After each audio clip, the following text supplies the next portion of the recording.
Greetings, children on the screen. Your friendly neighborhood nerd scum here once again. So today I'm not going to be talking about comic books or movie or pop culture or any of that crap, so don't feel obligated to watch this. Happy Father's Day to all you dads out there. And it being Father's Day, I wanted to take a couple of minutes to talk about my dad, who's no longer with us. So again, this might get a little depressing. Don't feel any obligation to watch. This is not a thing, okay? But anyway, I just want to talk about my dad. So my dad, Dennis Wainari, despite the fact that him and my mom were divorced and that I was pretty much raised by my grandparents, still had a major influence on my life. And a lot of that with, unfortunately, me growing up not thinking a lot of him, but loving him nonetheless, and not really realizing how much he was impacting me as a person. My dad was he was an aspiring comic book artist. Like, he wanted to draw ever since he was a kid. And in fact, I still have all of his art that wasn't stolen from him. And someday I plan on kind of compiling it and doing a video. Hopefully I'll have that ready by his birthday or next Father's Day. But he was also like big into music. He loved Kiss. He loved rock and roll. He really loved movies quite a bit too. And I don't think as a kid it really registered with me how much all of those things he loved kind of trickled down into the things I love and the things I would want to do with my life. Like I said, he loved comic books. Like, he was the first person who, like, put a comic book in my hand, you know? And for a little while, before I realized I sucked at art, I really wanted to draw comic books. But it turned out I sucked. And whenever I was in bands in high school, he was always really supportive. He always provided a place for us to, rehearse. And, like, he was always wondering when our shows were going to be because he wanted to come. Mind you, I was in a crappy punk rock band. We didn't have a lot of shows. Most of them we did have, we got thrown out of. And considering he worked out of town a lot, he wasn't always available, but he was always extremely supportive.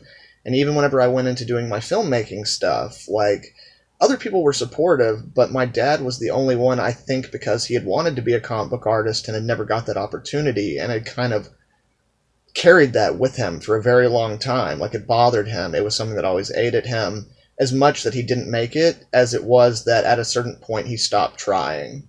So anytime I had a bad audition, anytime there was something going wrong with my filmmaking stuff, and even at the point where I kind of had accepted that I was never going to have a career in filmmaking and was kind of starting to maybe want to focus my efforts into other places, my time and efforts, my dad was never hearing any of it. He was never going to let me give up. He was never going to let me stop because he believed in me. He believed in what I was capable of. And he was my dad, and he didn't want me to live with the same, like, regret and frustration that he had lived with his whole life. And to be honest, like, once my dad passed, a lot of my drive in terms of going to auditions and writing scripts and trying to do all that stuff, a lot of it kind of faded. I mean, it's still there. I still want to do those things. But without the person who would never let me even consider quitting gone, it became a lot more difficult to find the energy to do filmmaking type stuff. But beyond that, even like beyond my creative stuff, like I said, my parents were divorced. I was mostly raised by my grandparents. But once I got old enough that, like, I could go to my dad when I had an issue or a problem, whether it be financial or whatever, he couldn't always help because, like me, my dad wasn't very wealthy. He laid floors for a living, literally up until like a couple of months before he died, where he was literally dying and sick all the time and was still trying to go to work. Like, I can't even imagine. But even in that time, even before he told me he was dying, like, he was still trying to help me with money and still trying to do this and all these things he should not have been doing. But I was his fucking son, so he was going to do it. And he wasn't going to tell me why he shouldn't do it until he had no other option, because he didn't want it to fuck with what I was trying to do. So yeah, I wish I had done something a little bit more special for him today on Father's Day, but there are other reasons I'm not willing to go into here, why Father's Day is so rough for me. But I wanted to take this minute just to say a couple of things. I want to talk about my dad, because I feel like I don't talk about him enough. I also wanted to acknowledge the fact that, like, while he wasn't always the best father or the best man, he always tried, or at least from the time I was old enough to notice him trying and to know what it was to try to be a good man and a good father, I saw that he was always trying, even if he couldn't live up to what he wanted. And, the truth of the matter is, me and my dad have not always got along. When I was a little kid, I loved my dad to death, and a lot of this was due to my mom and, the things she would say about him, because their divorce was very messy. But, yeah, me and my dad didn't always get along, and in honesty, I didn't always think the world of him. And I know there's a lot of folks out there who probably have similar or worse relationships with your dad. And what I would say to you is, as I told a friend of mine recently who was having issues with his mom, because my mom's gone as well, I told him, no matter how angry you are, no matter how much you may think you hate them, they are your parents. And in life, we have a way of letting all the negative things really cloud the way we think and feel about people. But once they're gone, that might change, guys. Again, we as people have a way of carrying around the worst baggage from our lives on the top of the stack, to the point where, there are some really great things that we might be forgetting with people who have wronged us or people who have angered us, especially our family, because those emotions are so much closer to the top in terms of the anger and the frustration and stuff like that. But just because those are the first things that your mind might gravitate to, those are not everything. Now, again, I know that there are some people who have abusive parents, and I'm not telling this. Maybe, to a very lesser extent, it applies to those people, because that is a different and much more complicated relationship. It's not just you disagreed with your parents, you had fights with your parents did things you didn't approve of or agree with. That's a whole nother scenario, and I'm not really getting into that here.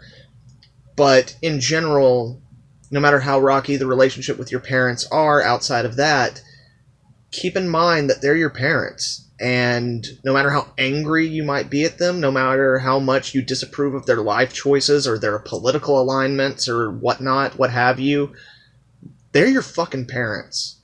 And when they are gone, you might have all of a sudden little memories come back that you never had before.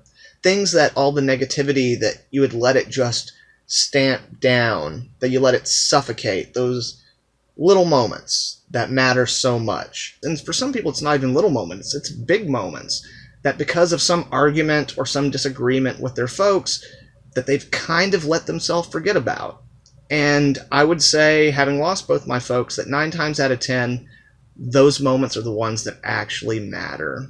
They're the ones that actually remind you of the true relationship between you and your folks. So anyway, guys, I'm not going to go on for a lot longer. Like I said, it's Father's Day. Father's Day is rough for me, and I just wanted to talk about my dad for a minute.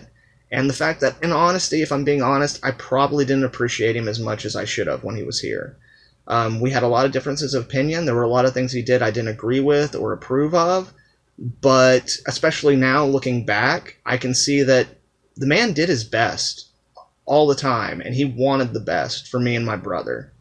And that's not saying a little bit about the man. He had very little, but what he did have, and you can ask anybody who knew him, was an abundance of love. He was for all his faults, he was one of the sweetest, most loving people that most people have ever known. He had a few rough years, in his early 20s and late 20s and stuff like that, where things weren't awesome and he wasn't his best self.